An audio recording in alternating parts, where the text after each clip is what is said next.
Welcome,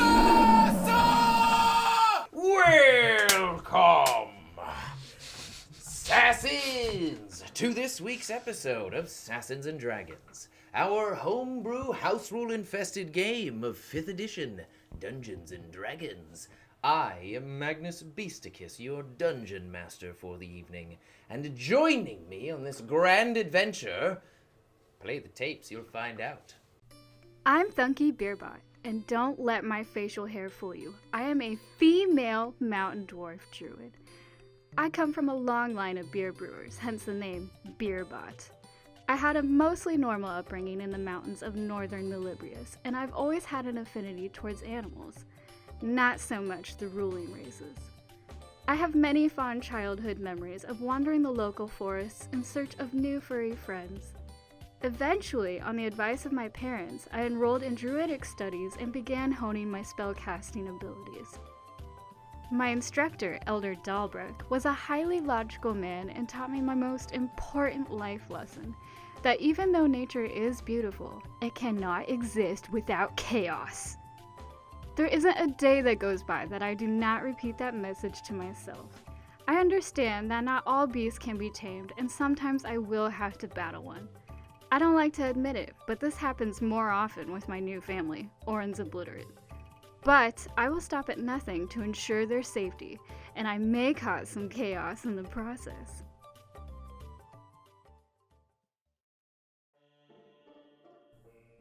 If you were to gaze upon the mysterious property of Orenbelle's finest artificer, you would find a very large mansion met by a garden with superbly sculpted shrubbery. At any given time, there is but only one worker which may be found on these grounds, and why that is me, Crow. I am one of Master Cumentus's many creations. The majority of my being is made up of organic, plant-like material. The rest is mechanical. There are many duties for which I was created for, some of which include cooking, cleaning, obtaining materials and ingredients, assisting with laboratory duties, removing trespassers from the property, acting as the master's personal bodyguard when in town, and closest friend, always. These may be some of my regular duties, though Master Cumentus mentioned that I am fully loaded with great purpose and grand potential. I have yet to discover the meaning behind those words.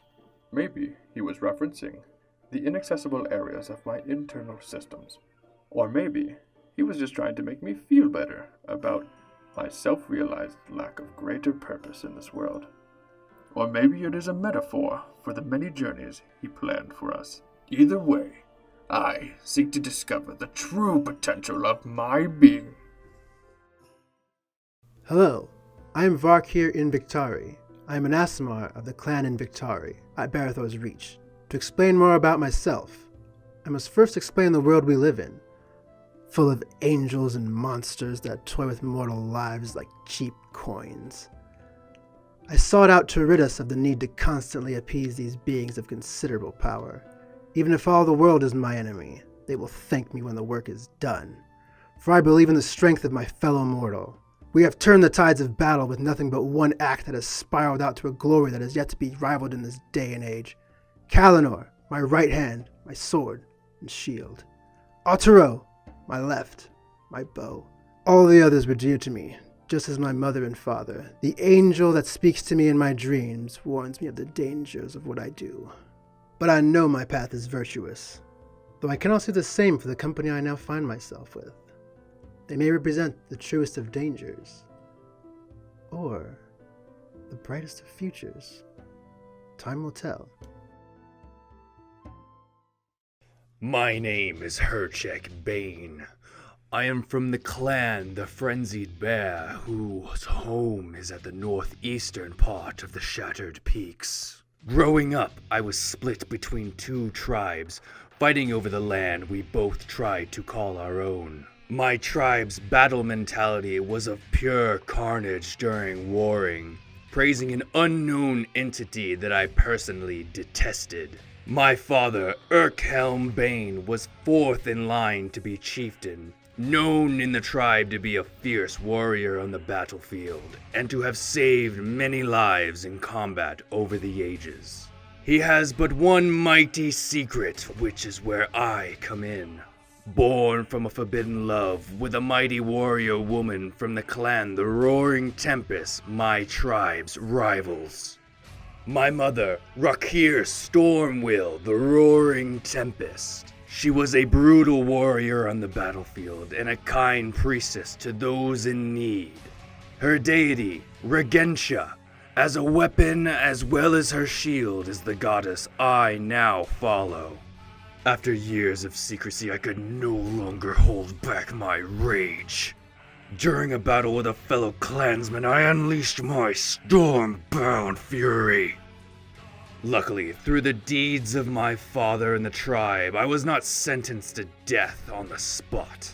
I was, though, cast out from my clan, exiled, never to return or show my face around them. My title in the clan removed from me.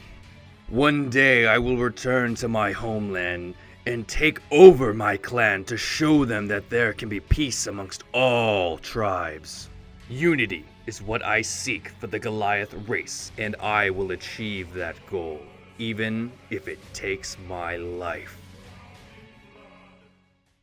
When last we left our heroes of Oren's Obliterate, they had rendezvoused with their airship captain, Quenzel, and his very capable but very silent first mate, Spectromere, inside of the floating forest where they had stumbled upon a harvesting operation led by the same Denebron soldiers now occupying Bresh.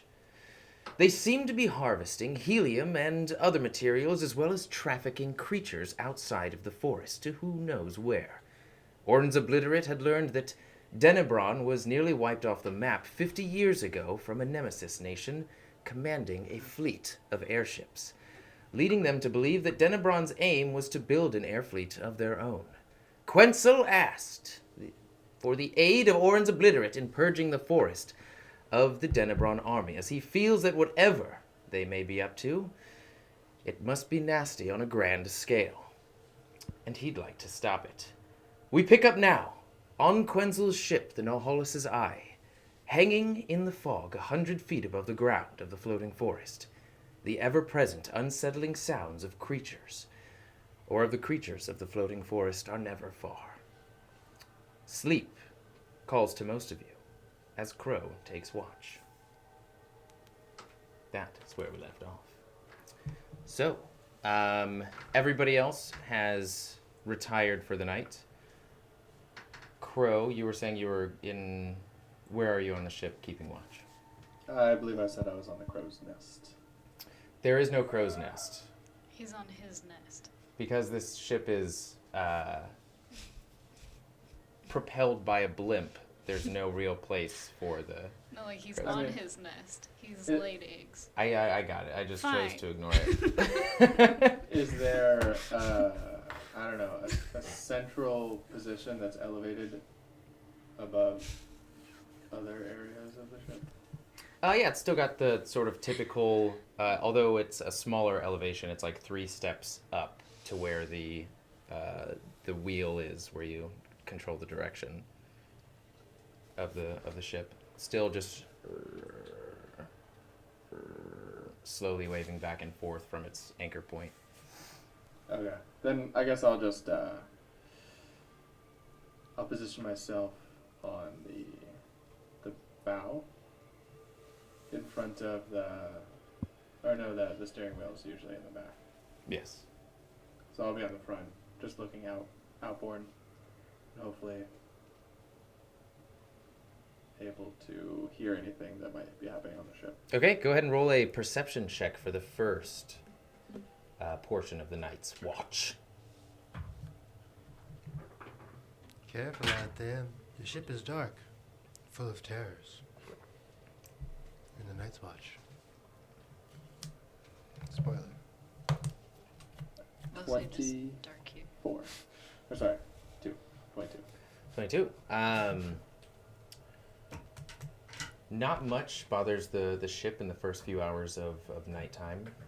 A few different large insect creatures almost accidentally find their way to the ship and sort of spend a lot of time just zzz, about like a foot in diameter. Not really attacking, just being as annoying as any other fly, only the foot in diameter. Go ahead and roll another perception check. Yeah.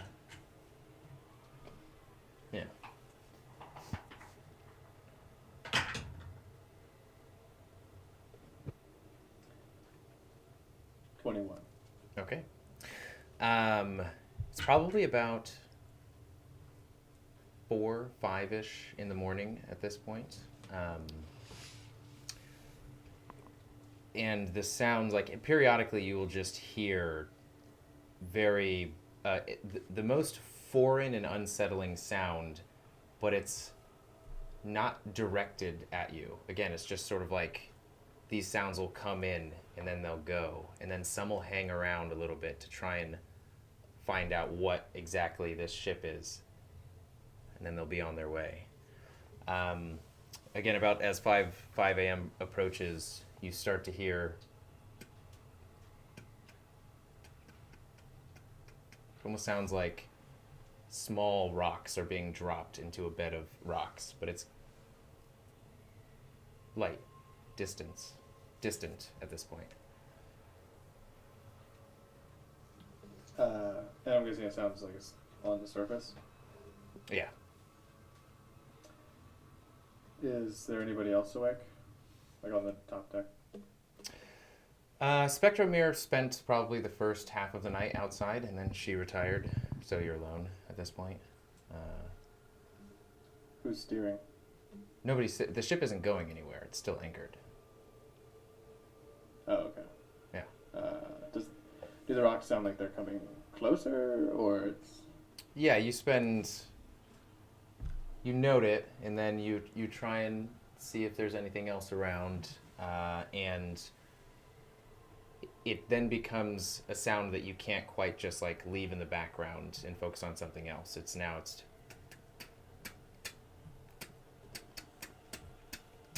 Is it... The rocks sound big, or... Roll a perception check. No, but this is... So you rolled for a general perception check of the night.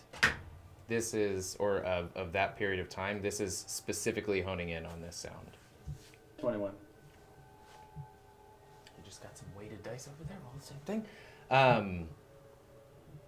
It's starting to sound a little bit more bassy, and it sounds not as wild as just rocks being dropped. It sounds like there's a pattern to it. Like there's a movement getting closer to your direction, and it's coming from the south, the direction that you guys came from.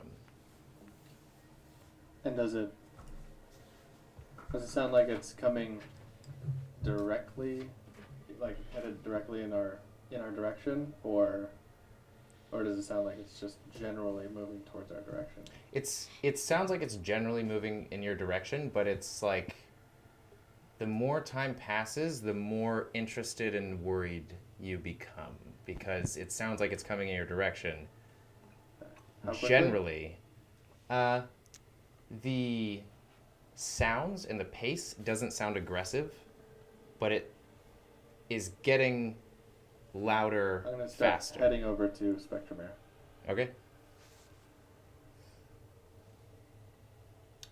Yeah, you have to actually go downstairs too. She's not like sleeping outside or anything. Oh, is she sleeping right now? Yeah. She doesn't talk. That's right. I'll find Bool instead. Sorry. Wetzel Pretzel. Quetzal. Okay, he's in his hammock, and the ship's small enough to where there's not really a captain's quarters. He sort of just sleeps with everybody else. His hammock is just a little higher quality, but I'm gonna get right in his face and tap on him, like on his forehead. Quetzal? Quetzal. Yes. What?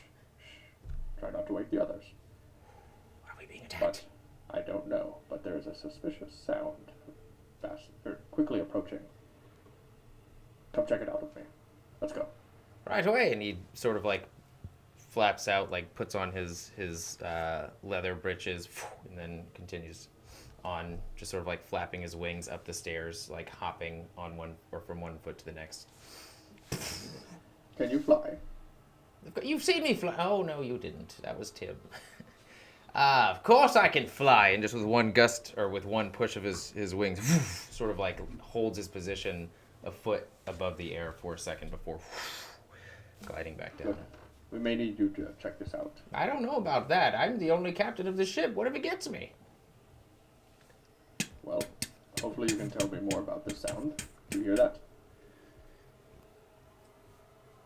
What? What? No. What? Yes. No. Why? Why is that coming here? What is it?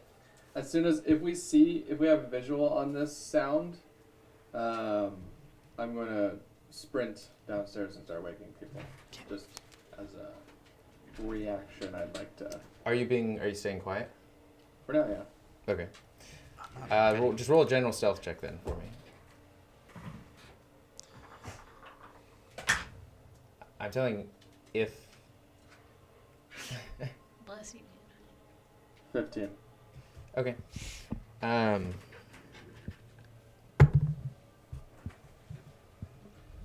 Well, have you heard this before? There are so many sounds in this forest I've never heard before, and I wish never to hear again. This is a new one, even for me. Maybe we should just And you start to hear like get that anchor and start moving out of here. for every Can't take a chance. for every sort of impact that you hear, you can hear the now you can start to hear the secondary sound of rocks being pushed out into the side, like something impacting the ground and actually like just like going in deep enough to push the rocks out aside and then taking it up and then and I think we need to as go. you guys are looking out towards the sound, as it's becoming very clear that it's on its way here. Quetzal, take the helm. I'm going to retract the anchor. Okay, good idea.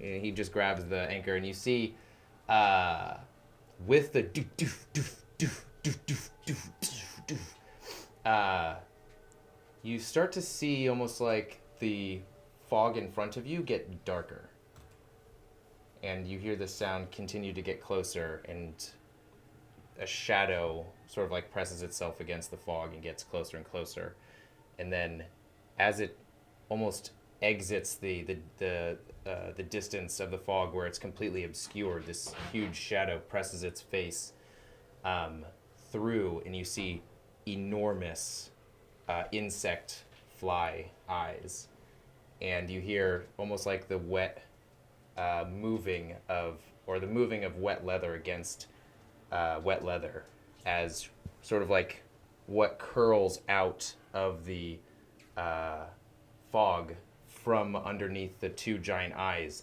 is a tentacle, followed by another one, and two more, as they're almost waving automatically. And you Let's hear, go. as it, Get a move on it. you pull up that anchor, I'm and you're like, pulling it up. go, roll dexterity check. Would this wake us up? The sound of the anchor and everything? It's so far there's not really been a very loud noise. 22. Okay, you in just like one motion whip it, and it unlatches and flies into the air. It lands, breaking some of the anchor lands onto the deck, breaking some of the wood in, and it actually does create a loud noise at this point. Roll, you three who are sleeping, roll a perception check. We'll go with that. Actually, no, roll a constitution check.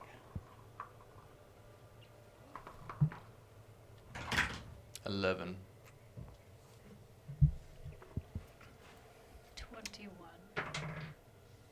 Oh, 1. 2, I guess it is. Right. You two wake up. You are fast asleep, Thunky. Was it 21? Yeah, I mean, it's like how... Constitution. Yeah, exactly. It's like, would this sound sort of like rustle you from your slumber? You see, as you can just see this head right now with the Cthulhu mouth tentacles that it has, you hear as Quetzals starts to sort of like pull the ship backwards, and so the front of the ship is facing this creature. Quetzal is reversing it, but it's going slowly at this point, and you can see the tentacles dip down into the fog, and you hear the crushing of bone and metal, and you hear like a flare. You see a quick spark, and the sound of the Ossian hound being devoured as the tentacle sort of curls in, sort of lifts out of the smoke, and you see the mangled body of the Ossian hound just get put underneath the tentacles, and then you just hear. It's not approaching you guys. Roll another perception check. I think I actually would say with a 23 passive perception, I would say you are definitely up at this point. Sorry, what check was I doing? Perception. 10. You see, like, there's a black mixture of fur at the top of, in between the eyes on the scalp. You can start to see, like, chitinous armor form on its forehead and go back down the, chitinous is like, imagine beetles, they're dense carapace. It's like multi-level natural plating. And you see some figure at the top. It's not moving, but you see just like something that doesn't look to be a natural part of this creature. And Quetzal is just like, let's get out of here! And Do we seem to be moving fast? Or you're just slowly... I'm going to grab the anchor and like, don't worry, Quetzal. I'll be back. I'm going to try and help us move faster. I'm going to grab the anchor and jump off with it. In what direction? The opposite direction of this tentacle bug thing. Okay. I have slow fall. And I'm going to start running with it. Okay. Pressing your feet into the ground. Make a strength check. I'm going to use my boots of speed. Okay, make a strength check. I'd say not even at, well, yeah, at advantage. Let's do that. Thunky, as you wake up, you are almost assailed. It's not a sound in the world. It's emanating from your head. You just hear this very sad wailing sound, almost like a primal creature, sort of like lashing out. And it's not in the direction of the giant bug Cthulhu Titan. It's in the opposite direction, closer towards the center of the forest. And the chain goes, and you rolled a 22, you said? No, I rolled a 19. Oh, a 19? And you slowly press one foot in, feel it get taut, and start to get more and more speed. As you're just like going forward. And the ship now is continuing to pick up speed, and it's now, the chain is getting looser and looser as the ship is catching up to you, and has now gained much of its momentum. And the large creature you can see has, now that you look back, 6 sort of like thin, wavy, like fly legs that look also sort of like armored, that are just piercing the ground, and it's just staying there as you can see the tentacles wave around as its mouth is continuing to chew. And it's, yeah, about like 80 feet wide, 100 feet high. I'm picturing the Onimusha 3. This is exactly what you should be picturing, yeah. Oh, perfect. Yeah, except with tentacle. Yeah. Yeah, and so you guys just continue off into the distance as the rest of you sort of collect at the top and see the the large dark form just disappear into the fog as you continue forward. As soon as the chain becomes taut, I'm gonna jump and start climbing the chain. Okay, it's almost like the ship passes over you, and the chain becomes pretty free again, and then the ship continues forward, and it becomes taut once more, and your feet start to skirt on the ground before you're just naturally picked up, and you start climbing, and you just continue to climb all the way to the top and meet the others. As you are now pressing through this veil of fog, you can't quite see much at the height that you're at. What do you guys wish to do? Good job, Quetzal. Ooh, nice catch there, Crow, my boy. I guess you're a good one. Good one to have on this trip. Jeez, what would have happened if he got us? I don't know, but probably worth an inspiration dice. What's that? You got any change? I don't know. I'm gonna pull the chain or the anchor back up. Okay. I will assist. Okay. Inspector Mir is just looking. She takes up a position on the back, and it almost seems like she's intently staring at the creature that you just left behind. It seems we really dodged a bullet there. That monster was something else. I've never seen anything like it. I think Juventus would have loved to study it. Carnigal, you didn't hear him before, but like in your left ear, he just you hear he's now just like casually standing by you, and he goes, "I've only ever read about creatures like that in the past. Ancient dark books. That is a hive abomination. Used to be controlled in the Dark Wars thousands of years ago. I thought they were all gone. We either dodged a bullet or lost an asset. If it can be controlled, it might be... let's not tempt fate." How does one control one of those creatures? I don't even remember much in the book. I just remember that it was a mental connection between host and, client. It was... They're gentle creatures, believe it or not, but they have incredible capabilities of war. Do you happen to remember the name of this book, or where you read it? I'm sure we can go. Ever since Kunbara released the hold on all tomes and secret books and artifacts, I'm sure it's available now. We just need to make sure that another member of the Celestial Order doesn't take it. Isn't that right, Urchek? And Crow? You don't know about that. Weasels. Okay, what are you guys up to?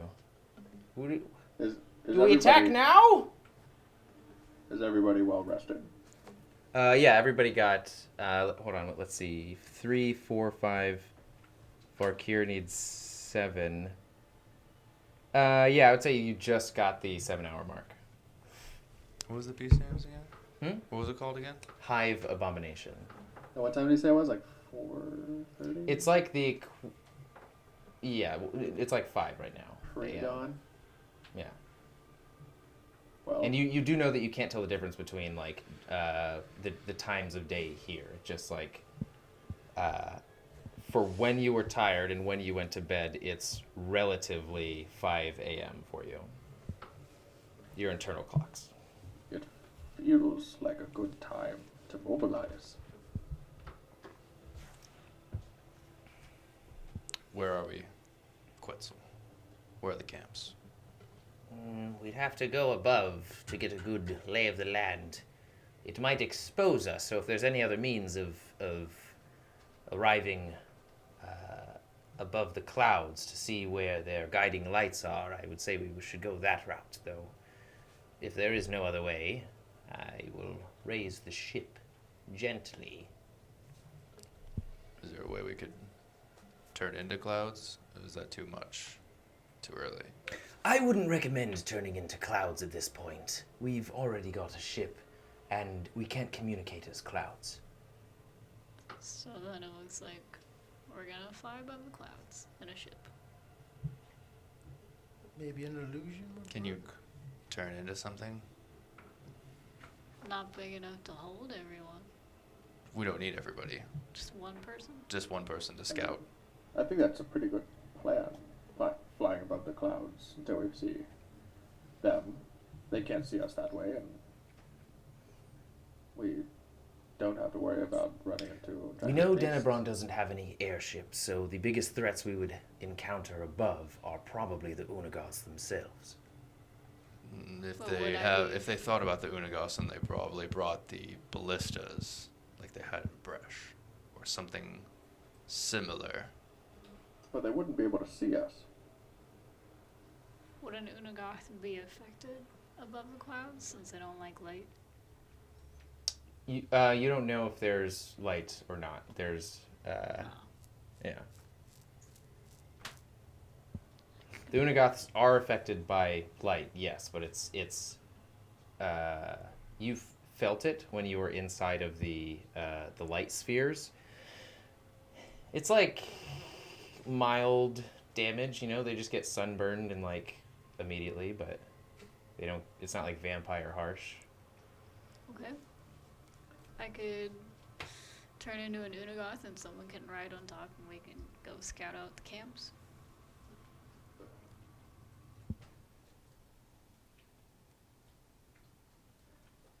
I feel like we should just wait until we fly up above the fog, find the camps, or at least one of them, and then move forward with our original plan that took forever to make. I don't remember the plan. Well, this flying above the fog wasn't in the plan, but I do like it now. I'll do this in one shot. Fly up above the fog until we find one of the camps, head in the general direction. As soon as we see the light, then we lower ourselves into the fog, drop the ground party, which consists of me, and who else is sneaky? Thunky was sneaky. Carnival's also sneaky. Thunky, He yep, tips his you hat. and Carnival. I Drop thought I was us off. something like an Unagoth. We're That's waiting until. So as soon as we get dropped off, they go back above the fog, start playing the flute. Yeah. Until Unagoths appear, and then when we on the ground see the Unagoths attacking, that's your cue to turn into an Unagoth as well and start attacking. And then we also begin attacking Carnival and myself. And I think maybe those who aren't on the ground forces may assist if we need reinforcements. Which might be good to, I think, maybe just add some kind of signal that we do need reinforcements. Can you fire something off?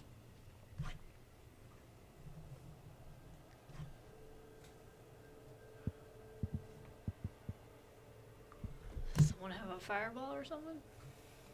I thought you had moonbeam. Oh yes, that was. But wouldn't I be an Unagoth?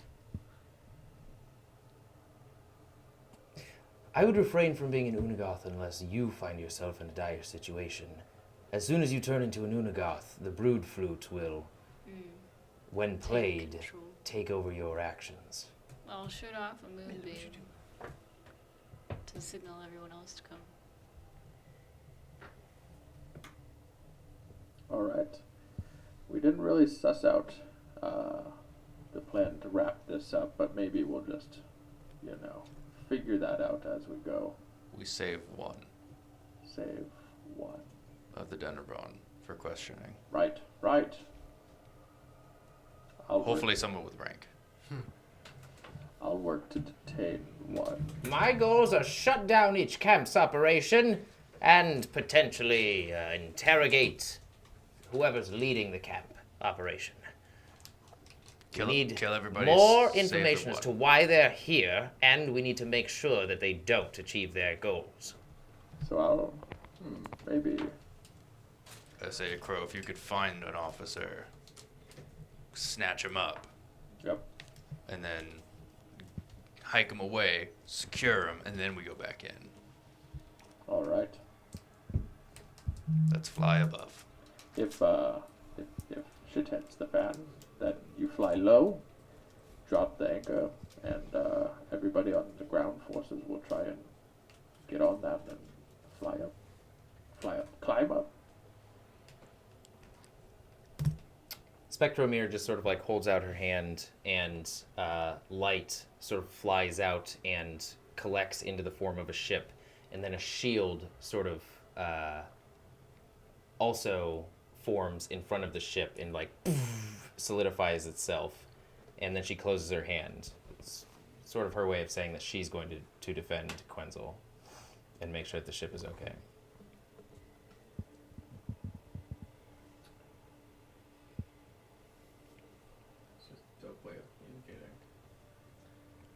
All right, All Quetzal, right. bring us around.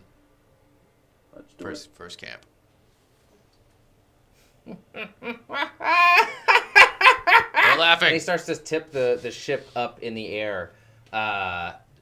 Loose objects start to slide down the deck of the ship.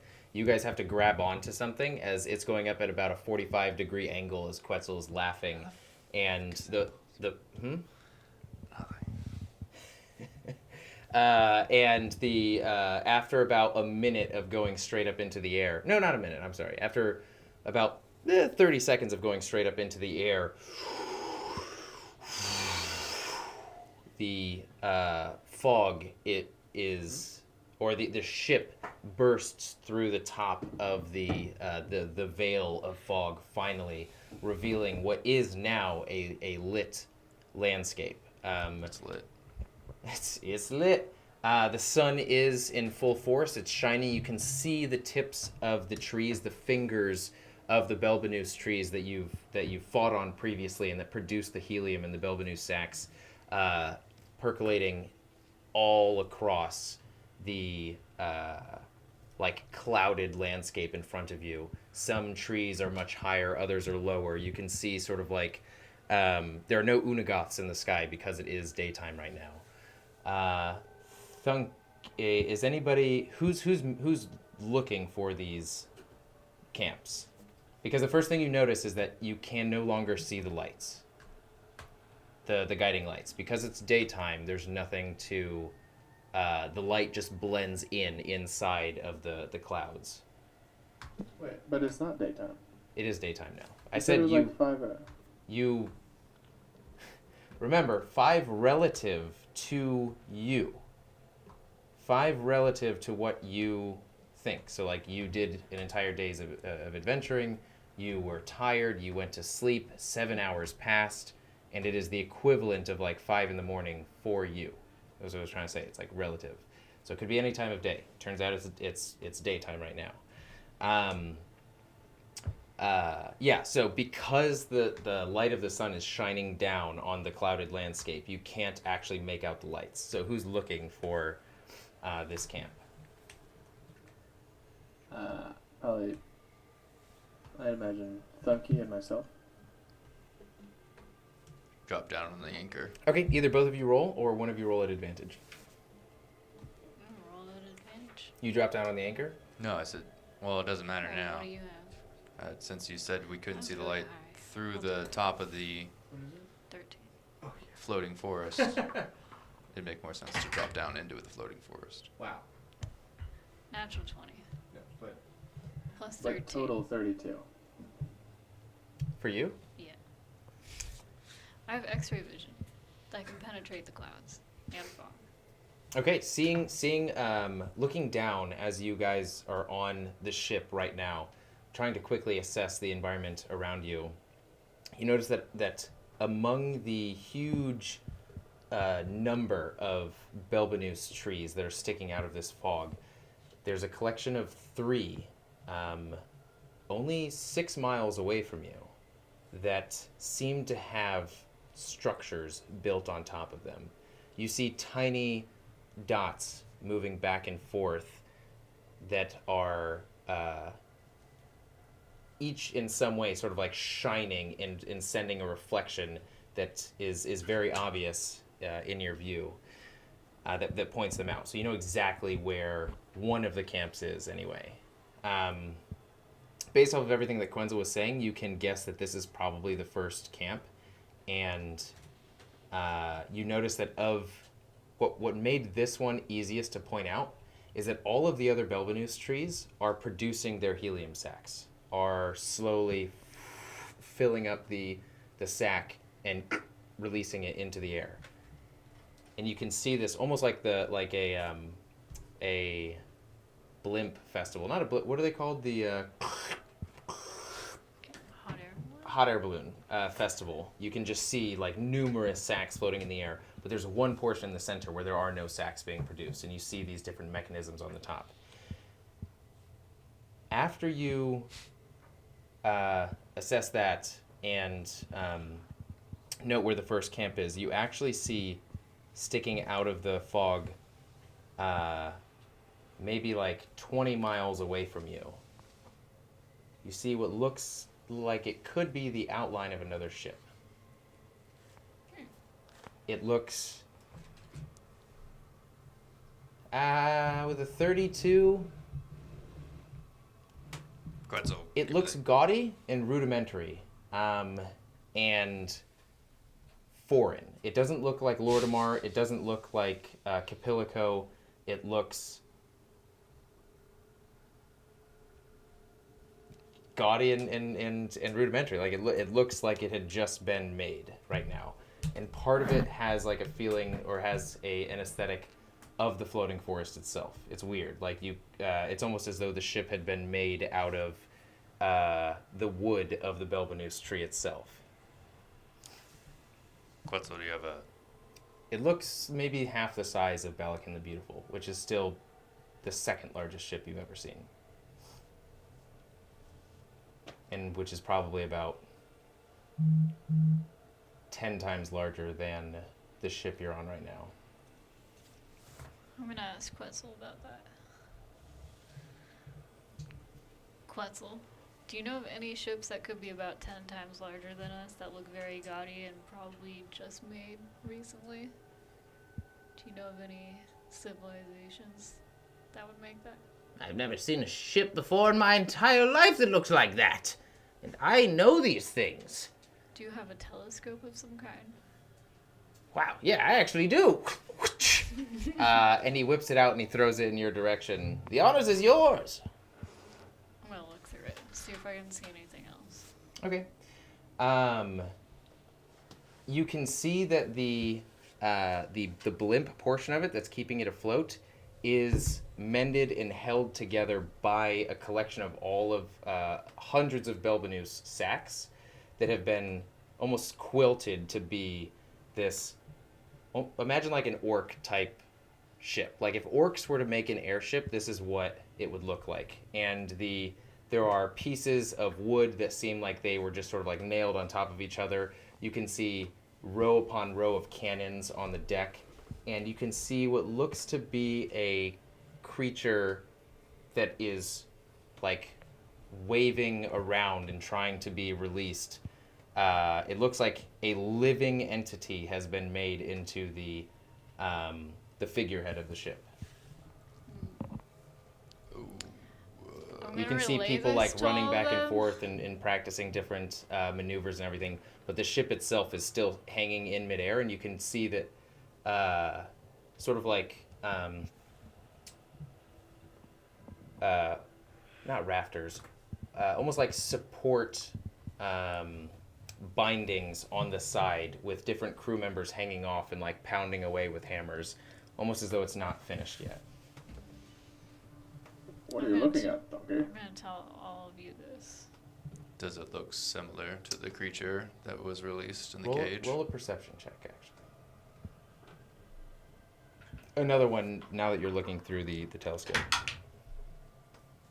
Would that be an advantage? 16. Yeah, you just see everything I told you. I feel like we should steer clear of that. Probably. It's 10 times larger than we are. That's ginormous. And it has a ton of cannons on the side. And a terrifying monster on the front. Is it headed in our direction? Does it look like it's headed in our direction? Looks still. It's still right now. Well, It looks like they're working on it. in what direction is that in? What is 20 miles in that direction?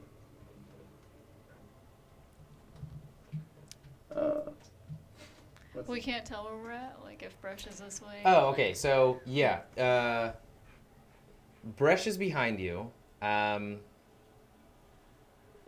would say, so you guys are in like the portion of the floating forest that's almost fully contained. Like where you are right now, it's a pile up of clouds around the perimeter of the floating forest. So you can't see where Bresh is. You can just see where the end of the floating forest probably is, based on this pile up of clouds that seem to be just like creating this contained bowl that is the floating forest. The ship is in the opposite direction of Bresh, which is behind you. You only know this because you can see the part of the Gragnar Mountains sticking up out of the clouds, out of the bowl of clouds behind you, and you know that just at the base of that is where Bresh is. This ship is either dead center of the floating forest or a little bit off kilter. But otherwise, it's like you guys, which are 25% into the floating forest at this point, the next base is about 40% in, and then this is... I'm sorry, the next base is like 35% in, and then this is like 50 to 60% in to the floating forest. I'm sorry, the ship. The ship is also in the floating forest. Yeah, it's above the floating forest where we are, like above the clouds. But it's like in the center of the floating forest. Oh, so the floating forest is massive. Yes, the floating forest is very large. And Quenzel goes, well, from what you say, it seems like they have no idea what they're doing with that ship, but if they have anybody worth their metal in the skies, then they've seen us. So we should make a hasty exit. Yes, I think we should start a quick descent. Let's not... The items start above shifting the again cloud as line. the tip of the ship tilts down, and you see the floating forest, the nodding fog come rushing up towards you. Not too fast. We can't see where we're going. Nope, I know exactly where the next base is now. Okay, but not too low. We're not trying to get seen or heard. Noted. All right. What are you guys doing? I guess getting we're ready to drop. Sitting. Yes. I'm gonna head over to the anchor and motion for Thunky and what is it? Fair guy. Carnigal. Carnigal. You can just say fair guy. Let's get ready. Do you say this? No, Okay. because he didn't say that. I'm gonna get ready to drop. I think we should, or you should as well. All right. I can also make myself land quietly. Thunky, do you have any manner to conceal your movements? I'll cast Pass Without Trace on all of us. Okay. Again, it was about a few miles away from your direction. Quenzel is confidently steering the ship. He says, 2 minutes out! And the only thing you can hear, other than the sort of like the passing of the fog along the length of the ship, is nothing. It's like a pretty silent approach, actually. You just hear slight creaks here and there. And Carnigal goes, all right, so we're dropping down on the outside perimeter of the camp. From what Thunky said, there is activity on top of the Belbanus trees. How are we going to take care of that? Maybe when I give the signal for the moonbeam, you guys on the ship can take out the people on the top of the tree? Do we have any cannons on board? Unagoths can't take out the top now, sadly. How many were on the top? How many what? Individuals? Do we Couldn't have- tell. They were just specks. I'll go. Huh? I'll take them out. Who? What? The people on top of the tree. Maybe I don't understand the layout here. Isn't the tree... So the portions, the three different Belbanus tops of the trees, the hands of the trees that were sticking out, are have mechanisms on them that are collecting the helium and the sacs, it seems, because they're not like flying up or producing any. So there's a contingent of people up on top of these trees that are outside in the daytime. So you can't exactly, you could still call on the Unagoth. You'd just literally be telling them to go, screw themselves as they're attacking your enemies and also being slowly burned alive because of the daylight. And then you've got the lower portion. You said sunburn, so it's actually more severe than just a sunburn then. It's like constant damage, though. It's like if your goal was not to have the Unagoth be agitated at you after the flute is used, this would make it much harder. I think, no. Fuck. I'm gonna put Ganon in our room. All right. Getting back into it. The ship presses forward midway through the fog, getting ever closer to the first of 3 bases. Tune in next At this point, at this point, you periodically will hear a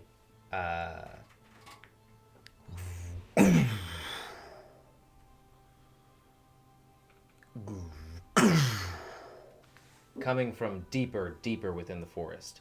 Definitely not at the first base, or not located within the first base. This sound is indicative of something very large, very powerful, or very dangerous. One of these 3, or all 3 put together. It is not seeming to be located at the base that you're at. Funky, when you actually saw that ship and when you were focusing in that direction, the sort of moaning inside of your head got exponentially more harsh, almost to the point of shrieking. Would I be able to, or roll to make sense that that creature that's being held on the front is probably the one where the moans are coming from? Yeah, roll I'll say wisdom check. Not saving. 12. It's coming from the same direction. It's hard to tell whether it is that creature or if it's something else entirely. You guys are maybe 60 seconds, Quencel announces to you, in a sort of like bassy whisper, because he's now afraid to make too much noise. We're Getting 60 closer and seconds closer. out from the camp. You're about 60 seconds out from the drop-off point. And how I'm much- going to drop you off about 100 yards away from the camp. This will ensure that hopefully you won't be heard, and we will be able to reposition ourselves higher up to call the brood flute. You let us know if we're calling it on the top of the Belbanus trees, or if it's aiding you down on the bottom. The Unagoths? The Unagoths. That should be aiding us down below, correct? I think myself Huh? and Varkir should take the top. Do you have a I- way to signal to us that you are in trouble? I don't. Yeah. Oh yeah, tell that. I don't think Message that you should, when you ascend, you should ascend above the fog line. I think you should stay within the fog. Just at the We edge. don't want to make ourselves noticed again by that much larger ship. I like the plan. We'll stay just below the surface of the fog water. Yes. All right. All right, touchdown, Yes. people. Crow, Thunky, I'm grabbing Carnival. Now's your play. Make it a grand spectacle. Or no spectacle at all. Let's do it. I'm gonna grab the rope and jump off. Carnival does a backflip and then just like disappears into a horde of ferrets that just and they're always like you see like they disperse, but you see one ferret that just sort of like hops on your shoulder, Thunky. Ooh. I'm gonna And take you'll that never as a see him sign of again. Good luck. Pass without trace happened. I want us three to roll stealth checks. Natural 1. It's a natural 1. Let's get it clear. You're welcome, people. Sorry. Carnival never rolls high. I'm just waiting for. I have enough to say. Oh, are you just waiting? I have almost 2 20s. 37. Wow. Crow. 21. The rogue with the Did you lowest. roll like a 4? I rolled a 9. And I have a 12 plus 12. So 31. You add plus 10 because of pass without trace. Oh, you used that. Sorry, I didn't hear that. Then, yeah, 31. Okay. The ship slowly pulls away and starts to tip upward. Thunky says, or no, Thunky said, not Thunky, jeepers. Quenzel says, all right, who blows on the brood flute? I can tell you it's one heck of an experience. That should be given to one of the ones on the ground. No, Be- aren't I signaling with the moonbeam and then one of you guys calls it? We're going up. It only calls it to where you are. Oh. You guys need to take it. 'Cause No, it says where if we call it on the top of the trees, they'll come to the top of the trees. Yeah, and then they're in your under But your influence. they We won't don't be. want- We can't say go down here. No. Really, though. I Why don't can't you? think. Who controlled it No, last you time? can. Yes, You have full control over the Unagoth, but it's like it's at the limit of their speed and ability. So I think they move like 60. Though Is their movement speed? you're already going against the plan. No, we're not. The plan No, was for no, them we're to not. go You- down with you. No. Yeah, but you guys go up, blow the flute as to not give away our position, and then when they come to you, you control them, they go down, and then... So how are we gonna fight the guys on the top of the trees if we're controlling the Unagoth? Why would you have to fight the guys? I thought we were jumping down. That to fight was the guys on our top of the trees. plan, Yeah. to go to the top of the tree to take out the guys. Where were you? Where? What? That Where was were the you? plan. They were gonna take out the mechanics and the guys working the mechanic on top of the tree. Well, we're down below. I guess, yeah, where was I? When did this happen? I don't During know. the planning phase of the whole Well, talked I don't about know it. this, so you guys just do your own thing. We talked about it for a while though. All right, so like the ferret on your shoulder like leans over to you and goes from this very natural like ferret expression to like a very intellectual face and stands up and like straightens their back and speaks right into your ear and says, "All right, now which one of you has the brood flute?" Is this metagaming or is this like we don't have it? You don't have it. I'm gonna whisper Who back has- to it. I who thought has the you broken had it. one? Do you None not of have us it? have the broken brood flute. And that I know. wasn't I'm planned. just saying this is like a this is just Carnival. We don't trying- have the brood flute. So The people on the ship have the brood can I flute. look down and try and see where they are? As the ship is taking away, roll a perception check at disadvantage through the fog. Are we on a rope? We're climbing down on a rope. No, you guys all landed. Yeah, I don't see him. Yeah, I that gotta. window?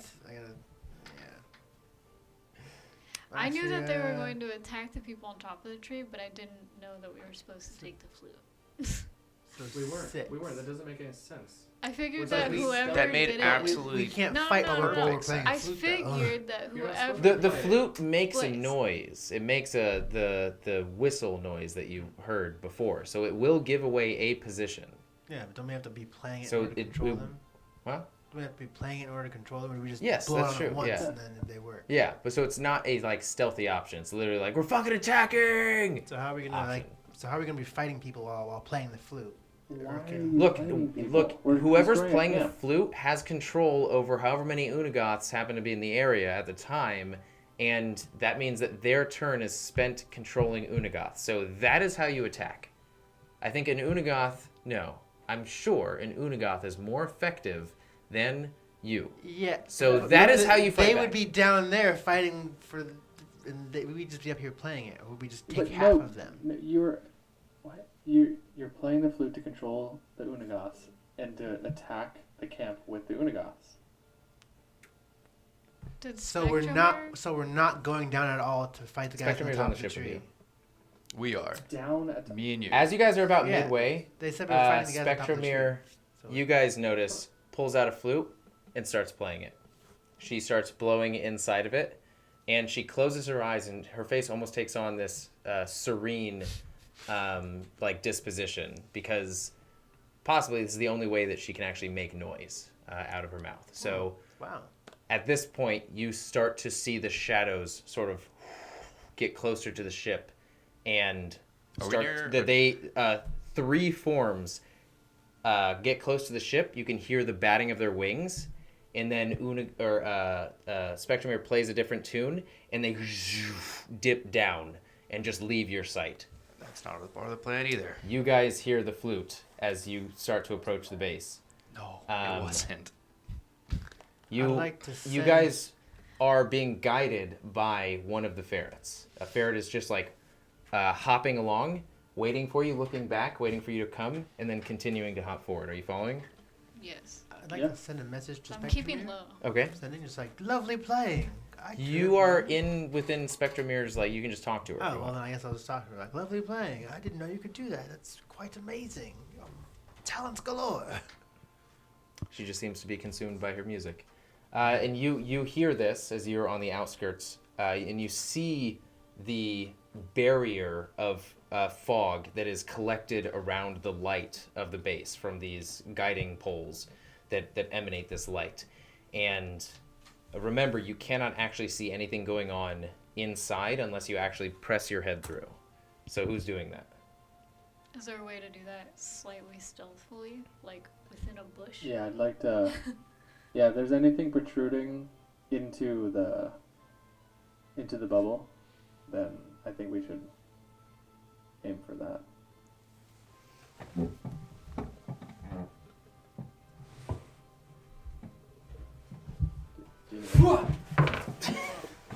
I need to review this really quick. Just amazed there's a map.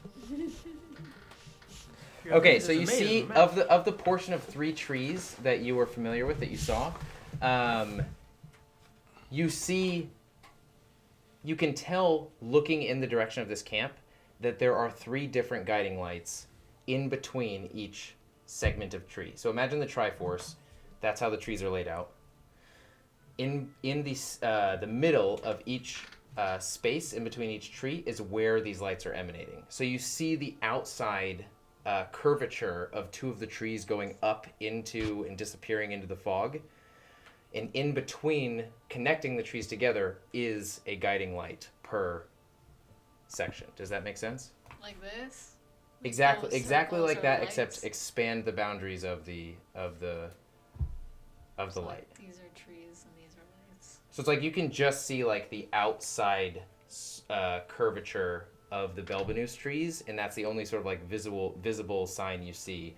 There's also, actually no, yeah, that's about it. You see a path. I'm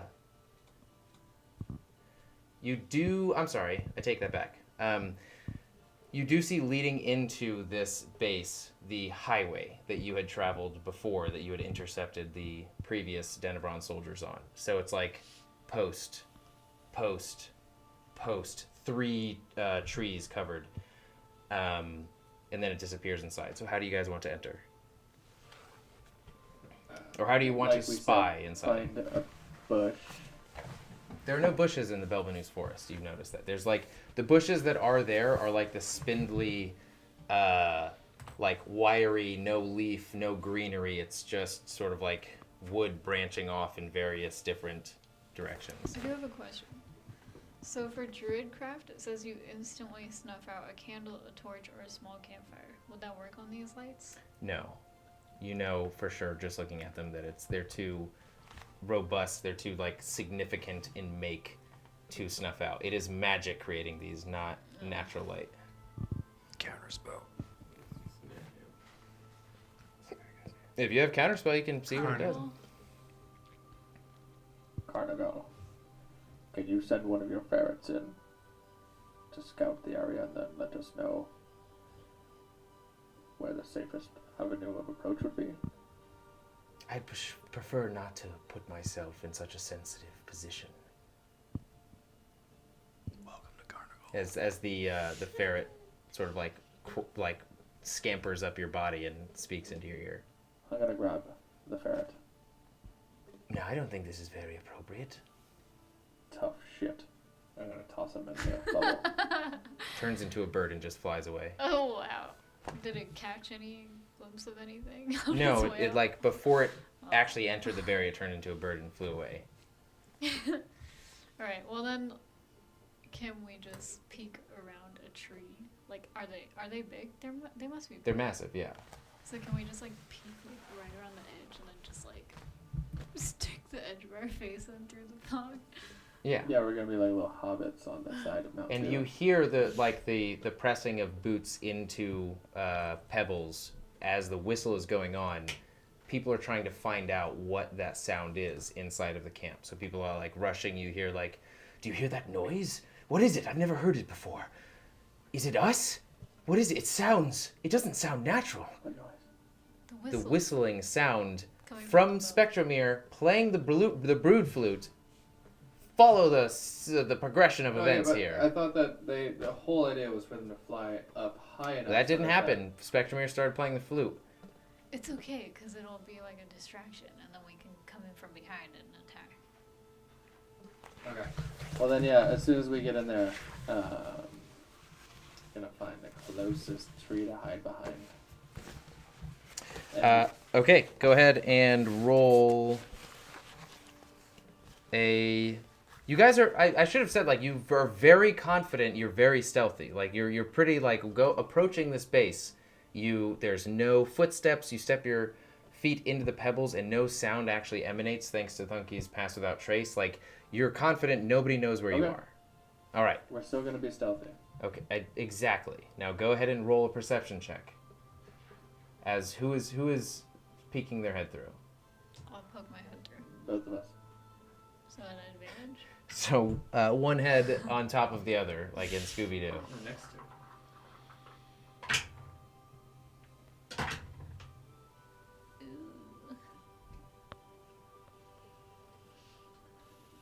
23. I got a 16.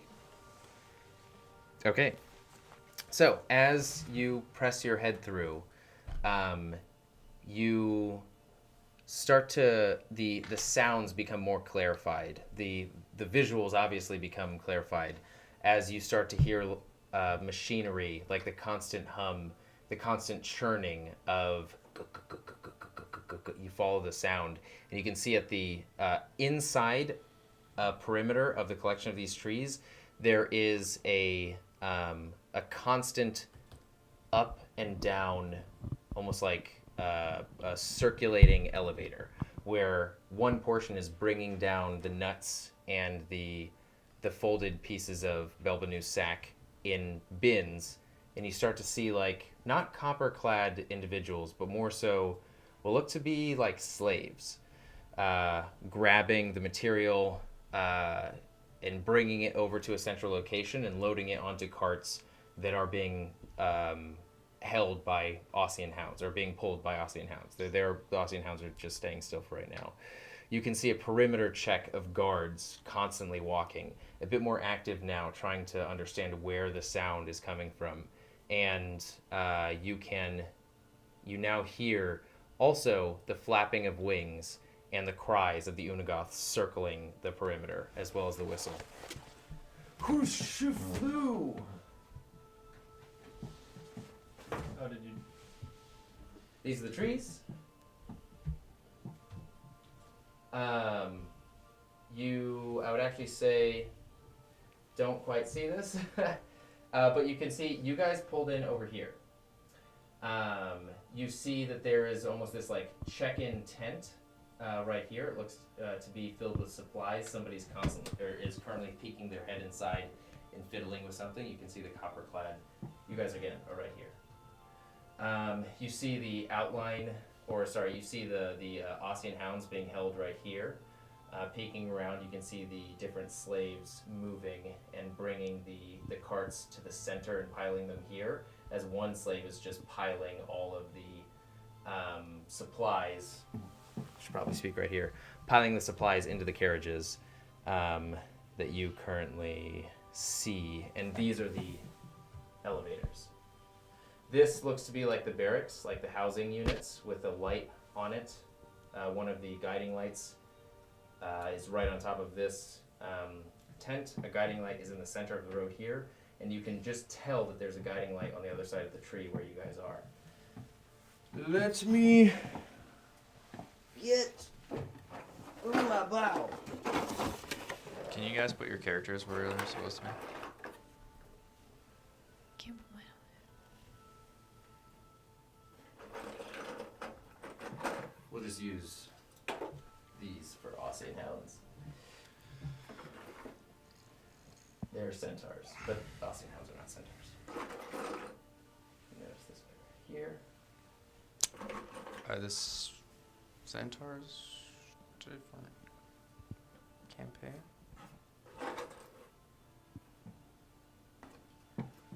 The mage combo you're used to seeing. Did you make those? I 3D printed them. I did not make them.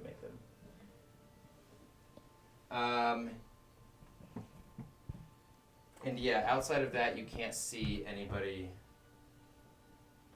else from your position. But you can see the pair. You've noticed that Denebron, the Denebron army tends to sort of like stay in pairs. Usually, they've got the barbarian paladin pair, and they've got the archer mage pair. And then it seems to be some sort of martially inclined soldier digging into the tent to your guys' right side right now. So, That's this guy. mm-hmm. What are you doing as the Unagoths have revealed themselves? The archer is looking into the air. The mage has lit his hands with arcane energy and has imbued the arrow with magical energy. The paladin is evoking some sort of pyre-based ritual to imbue the barbarian, and this camp is at alert, but they're not like at high alert. They're just like, what is going on right now? So you guys have about a round or two to plan what you want to do. Okay. I think we should, there's this tent right here with these Ossian hounds. I think we should go around the other side. And you should let loose your moonbeam on what looks like the barracks on the other side. So we walk around this way, Yes, run to the left. and then let loose right behind where the light is giving. Precisely.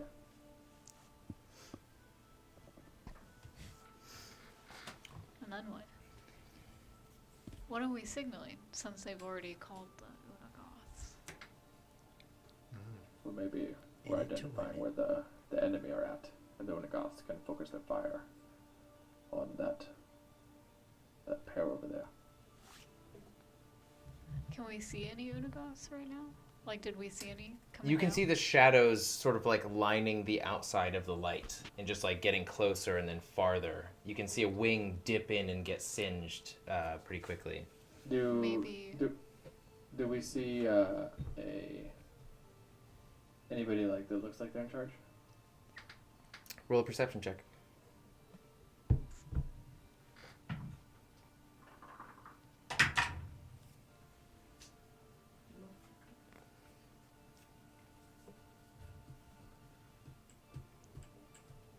13. 13. No, you don't see anybody that sort of like mimics the display of the guy riding the Ossian Hound previously. Like not the same armor loadout, not any no wards. These are definitely just foot soldiers. What if we go around to that side near the barracks and I take out the light? So that the Unagas can come in. Right there. I think that's a good idea.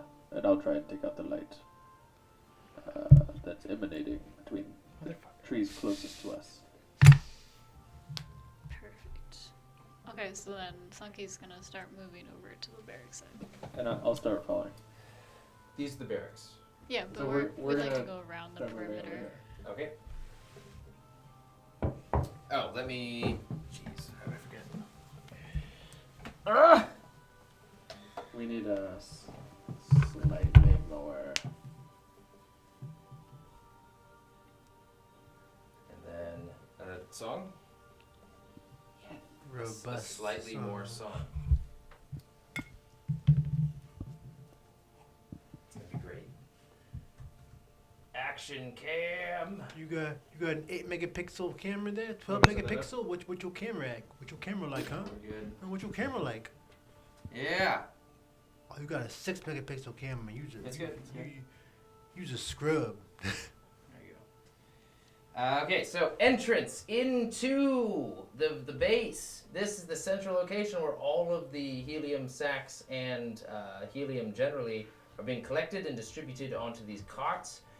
This is the sort of like obvious barrack region where soldiers are entering in and out. It seems very temporary. And then this, you can actually see that it seems to be a housing mechanism for the slaves. And there is one individual there. Wow. There's one individual there who's actually leaning down, you see, in copper armor. And he's handing like loaves of bread to the slaves. That are in a cage over there? Yes. Okay. Does he look leader-like? No. He looks very... It looks like he's not even supposed to be doing what he's doing. Oh, he's just being nice. Here you go.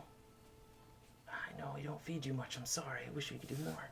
We should capture that one. I agree. Do we see any sign of Carnival?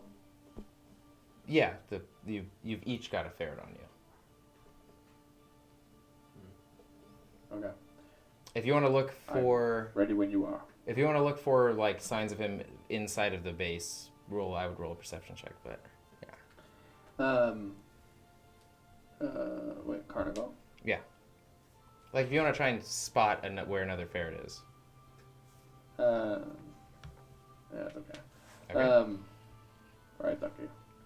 When you try and take out that light source over the barracks, I'll try and take out the light source closest to us. Okay. So as soon as I see her moonbeam, then I'm gonna attack. Well, no, I was gonna use lightning bolt on the light. That'll give us away. Wait, I thought we were trying to take out the light. We are trying to take out the light, but How do I take out the light without giving us away? your moonbeam, My moonbeam won't take out the light. why not? I mean, that'll give us away. Why would it give us away? So what Crow is getting at is that Thunderbolt is... Lightning bolt? Or lightning bolt is like directed from your hand. Moonbeam just spawns in a location, and there's no hint at where it's coming from. Well, I guess, yeah, So I this guess could be that's you, true. and then this could be moonbeam, or this could be moonbeam. And But you also... but this is lightning. But like, are they on top of So as you're like holding your hand out and shifting your fingers into the position to cast the spell into lightning bolt, Carnigal whispers into your ear and says, "I thought the plan was for moonbeam, which will signal that Unagoth to attack. As the lights are out, they'll come in and sweep everything up." cast Moonbeam. Your hands sort of like, your fingers sort of like spread out and go and form the symbol for Moonbeam. But I'm not there yet. Which is just... I'm like not even close to being there You said yet. the lights will be out, but the moonbeam is a light, isn't it? Yeah, but The at lights least be out, it's, they'll attack. But at least the it's giant only in a But moonbeam- Moonbeam, there's 5-foot nothing about radius. Moonbeam that describes it as being like a shedding light on however... Just a Or it actually just, might. Just a beam It's a that's coming 5-foot down. radius. Yeah, so it's much less than like the... Yeah, so these are 10-foot squares, not 5-foot squares. We'll go that route. Tree. So 10, 20, 30. It'd be like seeing a giant god ray Yeah. come down on somebody like, oh, there's a god ray on that one person that's damaging them. Okay, so what are you guys doing? And Carnigal says, I can take out the light in the highway leading into the base. Okay. I'm still making my way to the barracks light. Right? What's the casting distance? I think we're there. 120. I'm not there. Yeah, it's 120 With that feet. character's there. What? 120? Okay, let's see. The light is here. So this is one light, this is a second light, this is a third light. If you're casting it on the base, this is 10, 20, 30, 40, 50, 60, 70, 80, 90, 100, 110, 120. So you have to be in this radius. Effectively, you'd have to get, you'd have to I clear wanted this to. radius. Yeah, I wanted to get like over next to see. the tree. Okay. I would say roll another stealth check, because you guys are inside of the base now.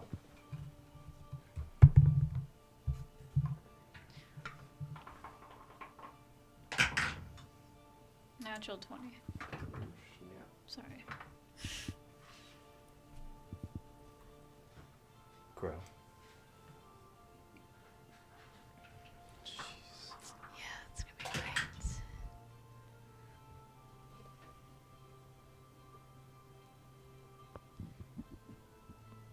great. $32.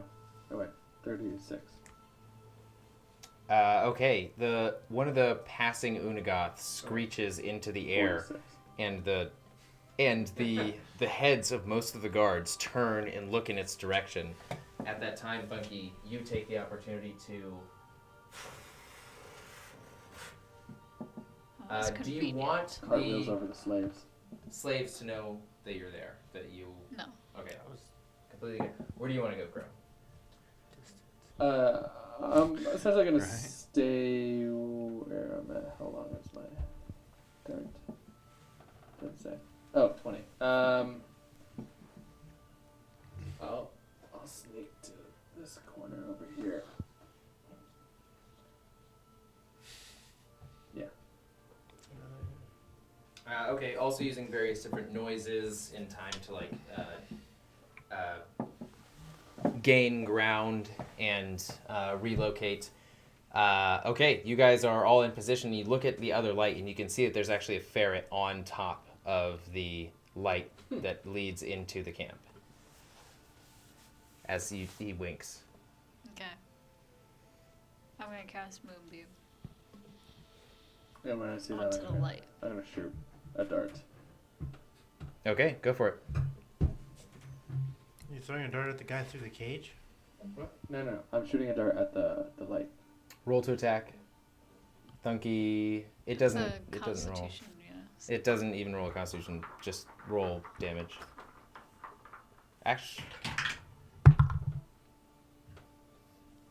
19. Sorry, hold on. hits. The ferret, you see its skin go from this gray to just almost like black ink courses through its fur and turns it jet black, and it continues outward as this ball of black energy consumes the light. You recognize this to be the darkness spell, and the front of the base goes dark. It takes a split second Okay, I'm for gonna cast the on a higher level. fog to flow back into the space, but the light is completely gone. Roll damage. Mine was 18 damage. 18 damage. All right, the light cracks and goes dark. 8 damage. Your light cracks Max lightly, damage. and the dagger cracks it, bounces off, and flies away. The light is still secure. I'm trying to do another one. The base is now on full alert. Roll initiative.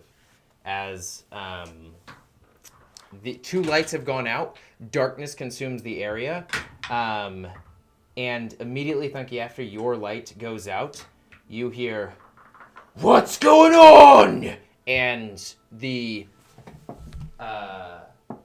fabric of the tent that's been created as the makeshift barracks starts to.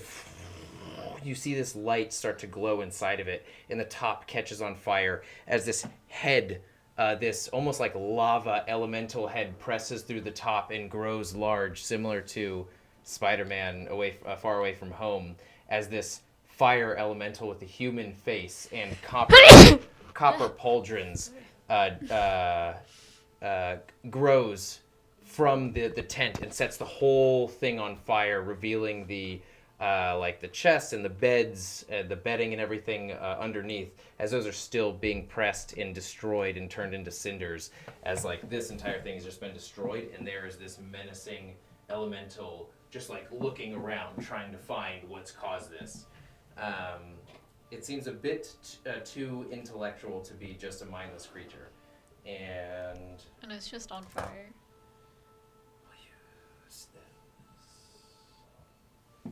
Actually, where was the other one? Which one? The big statue that we used in the other game. Yeah, that'll be better.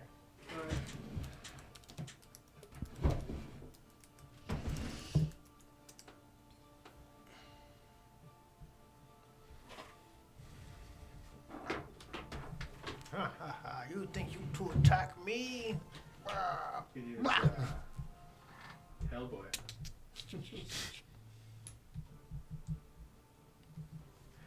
Yeah, okay. Step on his face.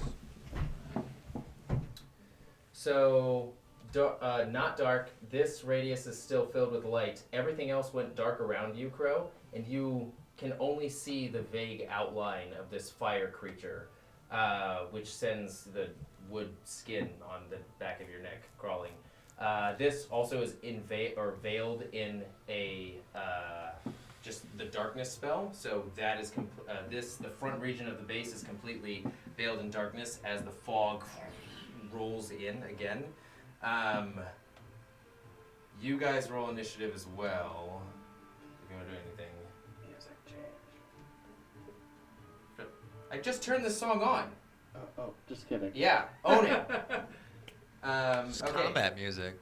As the lights go out, the 3 Unagoths now dive into the fray. One, we will just use this right here, is just going to grab this paladin, throw him into the tree, and crumple him to death.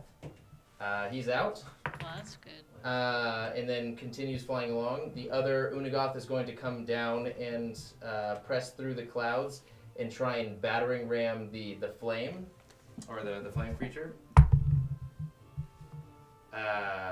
Decimating its entire shoulder, throwing almost like a fireball as the mass of its tail slams into the shoulder blade, sending it, again, just like flaming, impacting into the tree, and it goes down onto its knee, taking...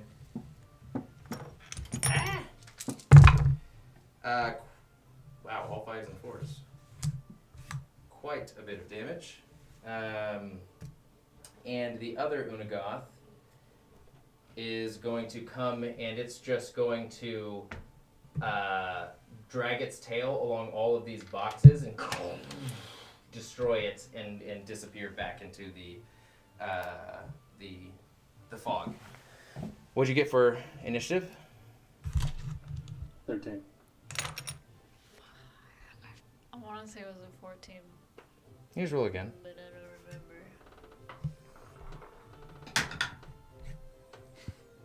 Can I take that 14? No, you rolled again. You must accept what you just got. A 1. You must But with accept what you just got. initiative, it's a 4. No, that doesn't matter. You rolled a natural 1.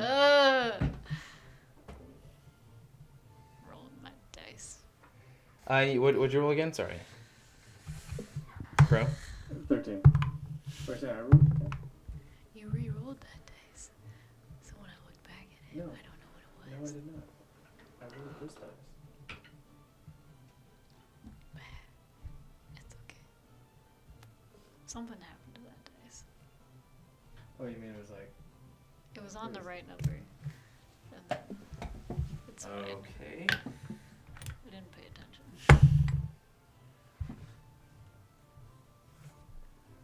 The captain is looking around and he's just he's reforming his entire right arm after the Unigoth attack. With his left arm, he's throwing out these what look to be like this shotgun blast of sparks that get sent out and sort of hang in the air, illuminating some of the space before turning into embers, dying out and fading away.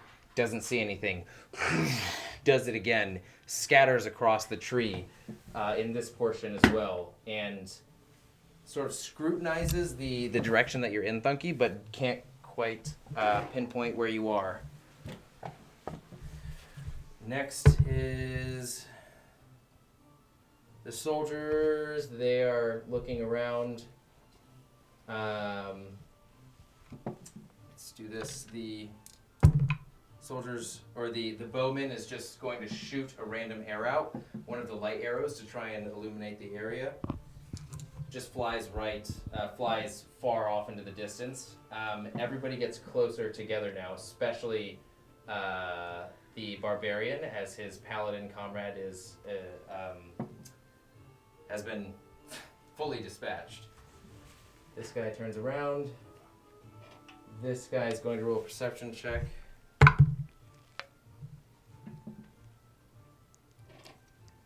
Looks around as you're sort of like creeped behind the bars. Sort of the same color as the rocks behind you, just not moving at all. There's nothing that you've done to draw his visual attention, so he just passes by you, looking up at the noises and seeing the elemental creature get attacked has drawn their attention fully. Crow, you're up. I'm gonna take a step back. So, just to move further back. But, oh wait, no, I can't actually. Sorry, I forgot I had 2 attacks. I'm gonna attack the light again twice. Okay, go for it. Darts.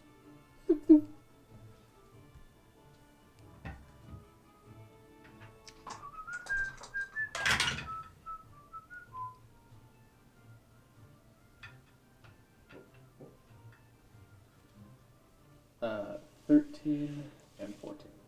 Both hit.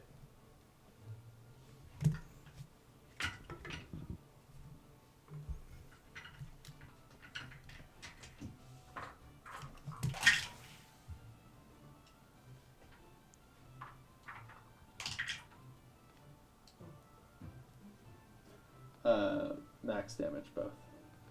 16 total.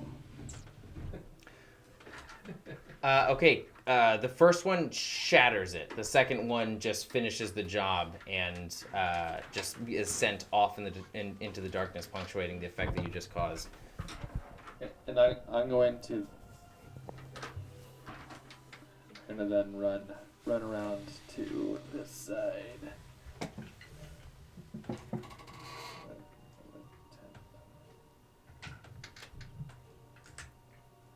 Each square is 10 feet. Do I have to activate the boots of speed? Or do they just... You're the one who has the boots of speed. It's your responsibility. Yeah. Please know these things. Then I think. Okay, and bonus action? Crouch.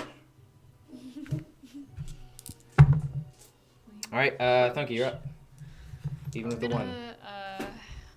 I'm gonna move back 1 space. Oh, no. Okay, I'm gonna cast Moonbeam, or not cast it, but I'm gonna move it directly on top of the elemental. It's already on top of the elemental. Oh, it is already on yeah. top? So what does he roll? Constitution saving throw. What does he have to beat? 16. Fails. Perfect.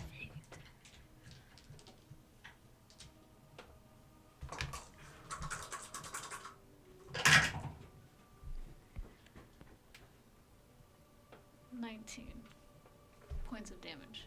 Get this one the fuck out of here. No, that's a 10. This is a 10? Yeah, it's a 10. So 29 points of damage. Good call, Liz.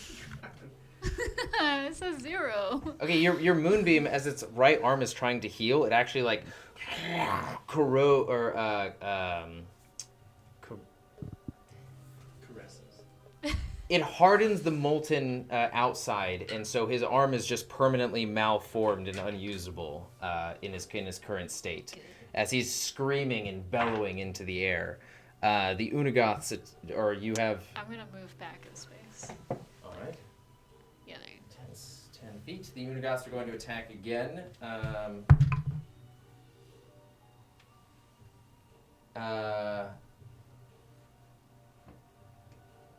Yeah, one is going to take this mage and just throw him into the elemental, and he's gone. The third Unagoth is going to attack the barbarian in front. Where did my Unagoth? Ah, there we go. Mid. Oh wow. Why you gotta be our so cat scary? has encroached in our space. Has breached the walls. Is going to go for the captain again. Is actually going to try and actually no, just battering ram it with its tail once more.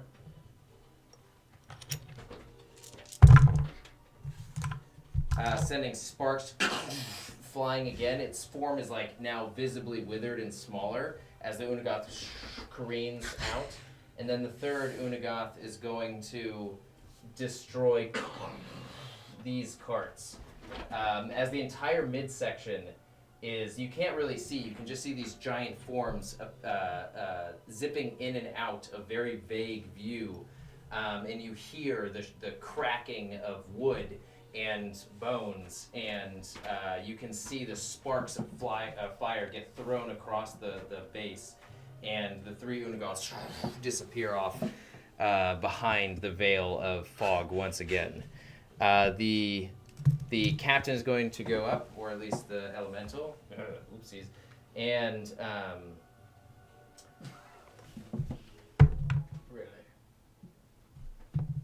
still just throwing sparks everywhere, trying to find out where everybody is. It being completely dark, he can really only count on his form to illuminate the inside, and he has done the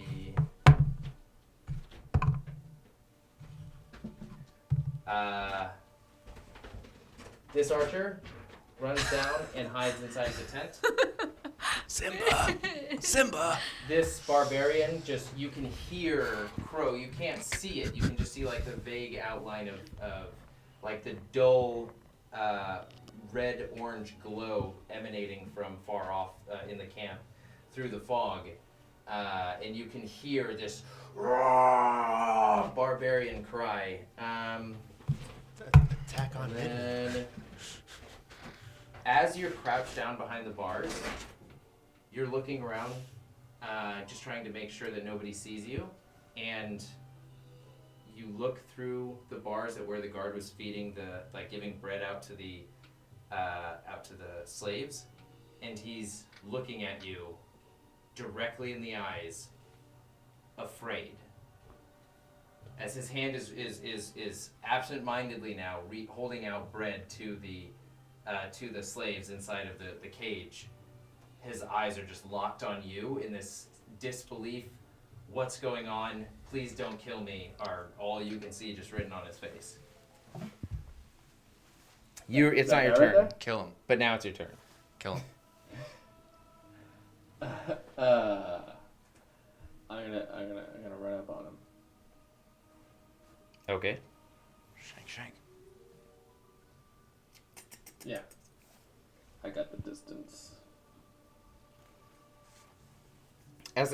You're also the last thing he can see before fog just consumes everything. So it's just like this weird wooden human face looking at him.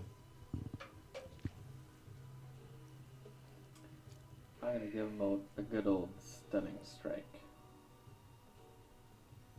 Okay, Use go. a key point. All right. And Does he roll anything? It says I have 2 attacks, so can I do stunning strike and then grapple?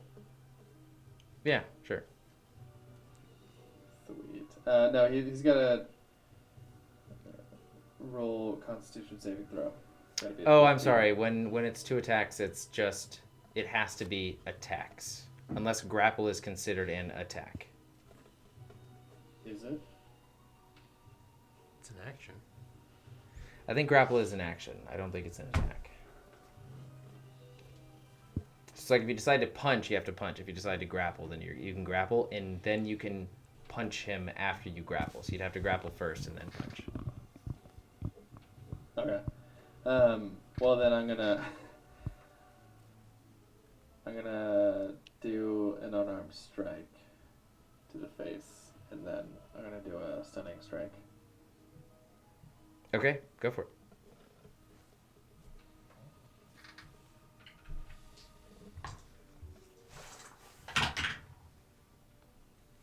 Damn, so close. That's some bullshit.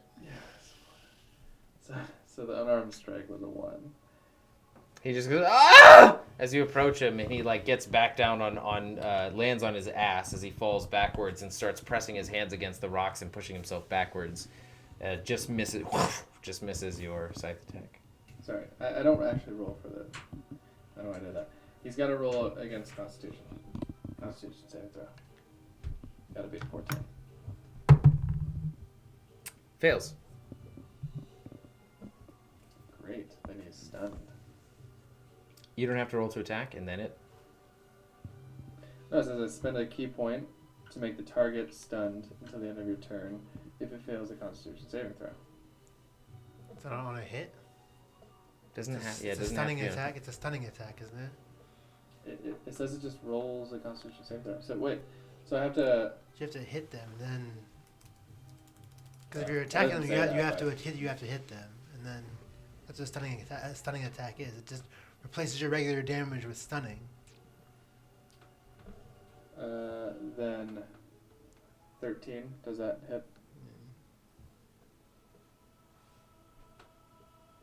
One second.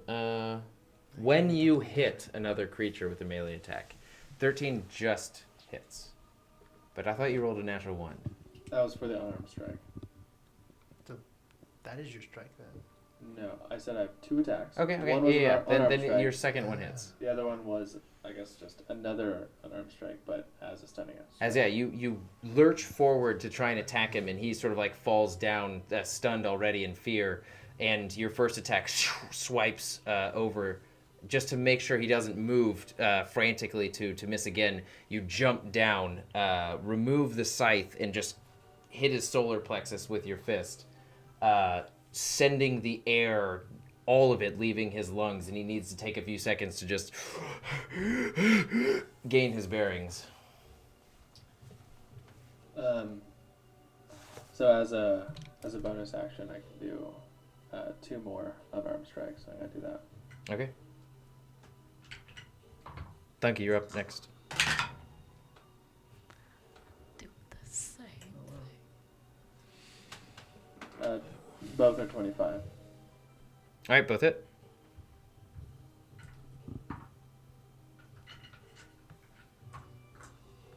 Roll a perception check, Dunky.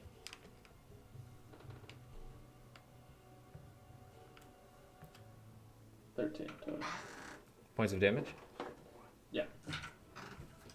Okay, as he's sort of like stunned on the ground, you can take this opportunity to hone in on your strikes. Actually, blinded, invisible, petrified, poisoned, prone, stunned. A creature is incapacitated, can't move, can't speak.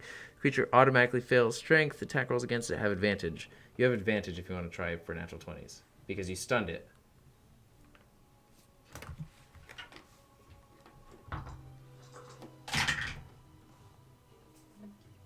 Close. 19. No, yeah. Both still hit, so full damage was... 13. Okay. Thunky, you're up. I got 26 for perception. Through all of the chaos that you're now experiencing, the darkness helps a little bit. You start to hear the... coming from the direction that you guys came from. Okay. You continue to hear the pounding sound, as well as the like spiritual incursion into your mind. You're also up. You have your full action and movement. How far away do the stones sound right now? Like, does it seem like I could get one more action out? Yeah. Okay. I'm gonna continue to blast that elemental with the moonbeam. Okay. Ah! I forgot that on each of his turns, since he's still in it, he takes 40/10. He has to roll a Constitution saving throw or Yeah. something, though, doesn't he? Doesn't he roll? What does he roll? Constitution saving. Fails. Good. My rolls are shitty.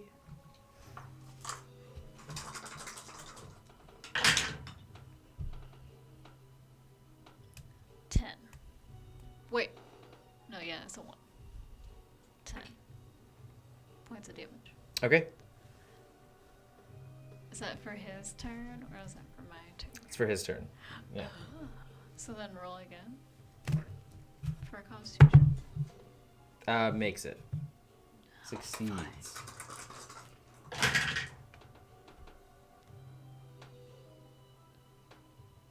Is this 7? Mm-hmm. So it's 19, so 9? 9, yes. Okay, yeah. For the first, blast of this column of light energy just pounding into him, parts of his flame is just sort of like spinning and disappearing and curling away as it's almost like wilting him. As the second impact of this beam slams into him on your turn, he like almost takes a chunk of him and throws it up into the moonbeam, and it explodes, sort of like lessening the light impacting him, and he tries to move out of it and is just failing utterly. You have your movement still. He's not failing. He's doing. Did I successfully mitigate? Was I able to tell like which direction the stone sound was coming from? From the direction you guys came from. Oh, You imagine so it might that be way. a similar creature. Yeah.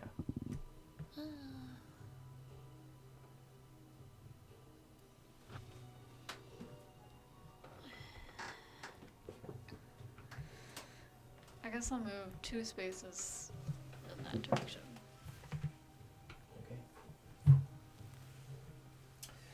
All right, the Unigoths are going to come again, and they, since Spectromir is controlling them, one Unigoth comes by and hits, passes through the moonbeam, gets singed themselves, but rips a piece of the flaming flesh off of this elemental and scatters it across the length of the camp, and you can see embers just burning into the ground and disappearing. A second Unigoth, almost following in its wake, uses its tail, slams a portion of the natural 20. Wow. Actually, just disperses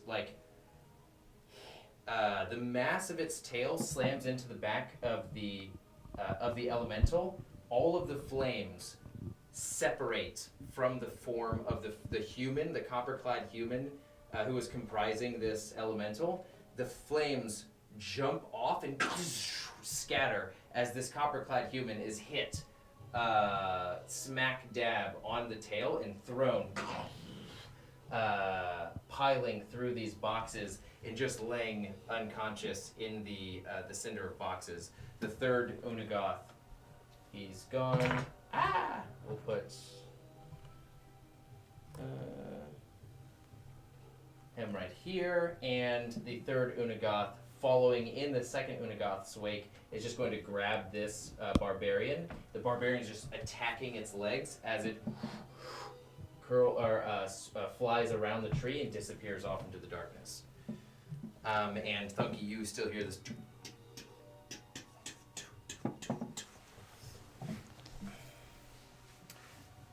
Can I ask a question? Yes, How tall was that creature? about 100 feet. Okay. And how tall are the trees? A few hundred feet. Okay. In between 200 and 300 feet is like the typical height of a Belowness tree. Okay. And Captain's dead.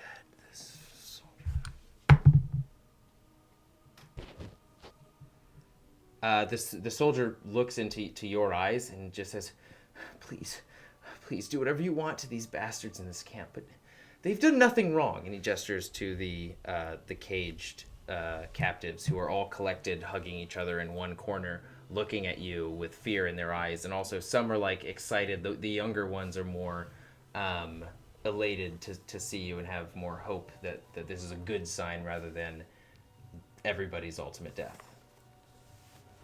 And your turn is up now. As you also hear now I need you to come with me. the same exact noise you heard before. Are you willing to come with me? If you are, then we will not hurt you. Otherwise, Roll a persuasion check.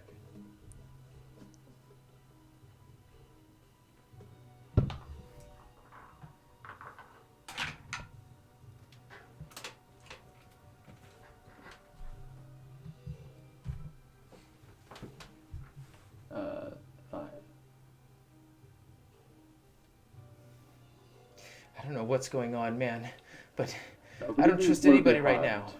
Unless you don't come with me. What'd you say? Nobody will be harmed unless you do not come with me. I don't believe you. I've heard that before. It never falls through. And he just continues to back up. I'm gonna punch him in the face twice, and then use Flurry of Blows if he's not knocked out by then. My aim is to knock him out. Okay, roll a strength check. Pure strength check.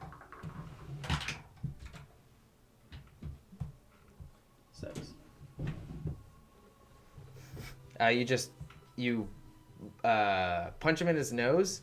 It's not even as strong as you would like, but he's got like, now that you realize he's more of like a simpleton, he's also pretty sturdily built. He's like just got a natural constitution above most other people, and you punch him and he's almost just like, come on, stop that. Like, what are you doing? I don't want to do this, but I'll do what I have to. I'm gonna use all 4 of my unarmed strikes to punch him in the face. Okay, you knock him out, and you have a limp body in your grasp now. I'm gonna grab the body, throw it over my shoulder, and run to Thunky. But what about us? Are you gonna save us? Come on, please. Where are you going? What's going on? Wherever you're from. Are you gonna release us? You should return to where you're from. Is the cage closed? Yeah, it's closed. What is it made out of? Just like iron bars. Was there like a floor to it? Yeah, it's depressed into the ground, so there's like stairs leading down and an opening at the top of the I'm stairs. proficient in thieves' tools. I'd like to RP my fingers being able to turn into. I'm gonna just kick the lock a bunch of times. Strength check. As you're like sifting through your thieves' tools, and then hear the incursion of this sound getting louder and louder. 23. Okay. Go down. You free it, and they press themselves against the opening, push it open, and just leave. There's about 9 other individuals inside of this, varying ages, sexes. You're free. We're not here to harm you, but you should. Are you gonna bring go us down. to safety? No. No.